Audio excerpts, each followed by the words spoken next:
یہ دوسرے اجلاس میں نہیں زیر بحث ہے، یعنی جس اجلاس کے اندر سپریم کورٹ کا انتظامی کنٹرول منصور علی شاہ کو دیا گیا، اس اجلاس میں صرف منصور علی شاہ کے وہ کیس مینجمنٹ پلان پر گفتگو ہوئی کہ سپریم کورٹ میں زیر التوا مقدمات کو کم کیسے کیا جا سکتا ہے۔ اب خبر یہ ہے کہ جو پہلا اجلاس ہوا اس کے اندر یحییٰ آفریدی نے تمام تر ججز کو مخاطب کرتے ہوئے کہا کہ جو آئینی ترمیم ہوئی جس سے عدلیہ کو کنٹرول کرنے کا پلان بنایا گیا، عدلیہ پر حملہ کرنے کی ایک کوشش کی گئی، اس پر ہمیں کیا رد عمل دینا چاہیے، کیونکہ سپریم کورٹ میں اس آئینی ترمیم کے خلاف درخواستیں دائر ہو چکی ہیں، تو ہمیں ان درخواستوں کو کیسے ٹیک اپ کرنا ہے۔ کیا یہ درخواستیں آئینی بینچ کے پاس جائیں گی یا سپریم کورٹ کا فل کورٹ بینچ یا اجلاس بلا کر اس آئینی ترمیم کے خلاف درخواستوں کو ٹیک اپ کیا جائے؟ سب سے پہلے یحییٰ آفریدی نے منصور علی شاہ کو بولنے کا موقع دیا اور کہا کہ شاہ جی آپ رائے دیں، آپ تجویز دیں۔ تو منصور علی شاہ نے سب سے پہلے یہ کہا کہ پہلا 1 مہینہ جس طرح سے پارلیمان کی جانب سے عدلیہ پر حملے کی کوشش کی گئی، آئینی ترمیم ہوئی، جس طرح یہ سارا معاملہ ہوا، سپریم کورٹ میں اس ٹائم تک جو بھی آئینی ترمیم کے خلاف درخواستیں دائر ہوئی ہیں، ہمیں ان درخواستوں کو فوراً ٹیک اپ کرنا چاہیے، ہمیں ان درخواستوں کے حوالے سے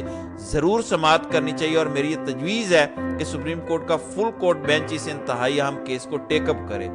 پھر یہ بات آئی کہ وہ آئینی بینچ جس کے اوپر حکومت تکیہ کر رہی ہے، اس آئینی بینچ کا خد و خال کیا ہوگا، کیسے وہ بنایا جائے گا، ورکنگ کیسے ہوگی، اس کا سربراہ کون ہوگا۔ میں نے آپ کو 2 دن پہلے یہ بتایا تھا کہ منصور علی شاہ آئینی بینچ کے سربراہ ہوں گے۔ منصور علی شاہ کو باقاعدہ یحییٰ آفریدی نے یہ درخواست کی کہ آپ اس آئینی بینچ کو ہیڈ کریں۔ تو فل کورٹ اجلاس کے سے پہلے والا جو اجلاس ہوا، جس کے اندر نہ تو سپریم کورٹ کا عملہ تھا، نہ سپریم کورٹ کی رجسٹرار صاحبہ تھی، صرف ججز تھے۔ اب آپ کو خود اندازہ ہو گیا ہوگا کہ کیوں ججز موجود تھے، کیونکہ ججز اس اجلاس کی خبر باہر نہیں نکالنا چاہتے تھے۔ اب کیونکہ 2 دن گزر گئے ہیں، اب آہستہ آہستہ اس اجلاس میں کیے جانے والے فیصلے، اس اجلاس میں کی جانے والی گفتگو سامنے آ رہی ہے، اسی لیے دوڑیں لگی ہوئی ہیں۔ تو یحییٰ آفریدی نے منصور علی شاہ کو کہا کہ آپ آئینی بینچ کو ہیڈ کریں اگر یہ آئینی بینچ بنتا ہے۔ پہلی بات تو یہ ہے کہ اگر آئینی ترمیم ہی اڑ جاتی ہے، اگر سپریم کورٹ کے زیادہ تر ججز اس بات پر ہی متفق ہو جاتے ہیں کہ ہمیں اس آئینی ترمیم کو اڑا دینا چاہیے، پھر آئینی بینچ بھی نہیں بنے گا ماں سوائے ایک جج کے۔ میں نے کیوں کہا کہ سپریم کورٹ کے 16 ججز اس پر متفق ہیں، اس ٹائم سپریم کورٹ میں ججز کی 17 تعداد ہے، لیکن ایک جج متفق نہیں ہے، اور وہ ہے جسٹس امین الدین خان۔ جسٹس امین الدین خان قاضی صاحب کے سب سے قریبی ہیرے ہیں، ذرائع اس بات کی تصدیق کر رہے ہیں کہ 17 میں سے 16 ججز نے یحییٰ آفریدی کی سجیشن پر، اس تجویز پر رضامندی کا اظہار کیا کہ بالکل آئینی ترمیم کے خلاف درخواستوں کو ٹیک اپ ہونا چاہیے۔ یہ صدارتی ریفرنس ہے، جس ریفرنس کے ذریعے پریکٹس اینڈ پروسیجر کمیٹی میں تبدیلی کی گئی۔ ویسے تو یہ صدارتی ریفرنس پہلے 3 ماہ کے لیے آیا تھا، اب آلریڈی اس کو 1.5 ماہ گزر چکا۔ زیادہ تر ججز کا یہ خیال ہے کہ اگلے مہینے یہ ویسے ہی زیرو ہو جائے گا، اس کی اہمیت ختم ہو جائے گی۔ Muneeb Akhtar practice and procedure committee میں واپس آ چکے ہیں، تو ہمیں اس صدارتی ریفرنس کو نہیں چھیڑنا چاہیے۔ اگلے مہینے یہ صدارتی ریفرنس خود بخود ختم ہو جائے گا، تو ہمیں یہ فضول پنگا نہیں لینا چاہیے۔ البتہ یہ جو آئینی ترمیم ہے، اس کے خلاف جتنی درخواستیں آتی ہیں اگلے ہفتے تک، ابھی تک سپریم کورٹ بار ایسوسی ایشن کے سابق صدر عابد زبیری کی درخواست آ چکی ہے، سلمان اکرم راجہ درخواست دے چکے ہیں، تو جتنی درخواستیں اس 1 ہفتے میں آئیں گی، ان تمام تر درخواستوں کو کلیبوریٹ کر کے، مرج کر کے، پھر سپریم کورٹ کا فل کورٹ اجلاس بلایا جائے گا۔ تب تک منصور علی شاہ بھی سعودی عرب سے واپس آ چکے ہوں گے۔ ظاہر ہے وہ سینئر پیونی جج ہیں اور ان کا بینچ کے اندر ہونا ضروری ہے، کیونکہ سپریم کورٹ کا یہ فل بینچ ہوگا۔ تو یحییٰ آفریدی نے تمام تر ججز کے سامنے یہ کہا کہ منصور علی شاہ کے واپس آتے ہی اس معاملے کو ٹیک اپ کیا جائے گا۔ اب وہ جو سپریم کورٹ کا غیر معمولی اجلاس تھا، ججز اس بات کی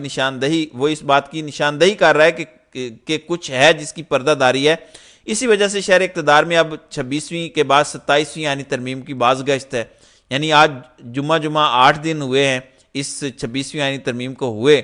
نہ اس کے خد و خال کا پتہ ہے، نہ کانٹینٹ کا، نہ ان کی شکوں کا صحیح سے سمجھ آیا ہے، لیکن حکومت 27ویں یعنی ترمیم کے پیچھے پڑ گئی ہے، کیونکہ اس کے اندر حکومت نے جو بلنڈر کر دیا ہے یا ان سے کروایا گیا ہے،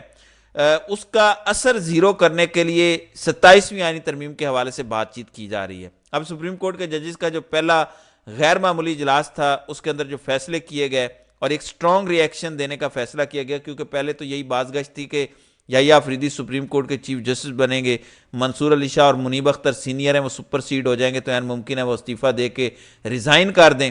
اب جب کہ حکومت اس پلان میں ناکام ہو گئی ہے،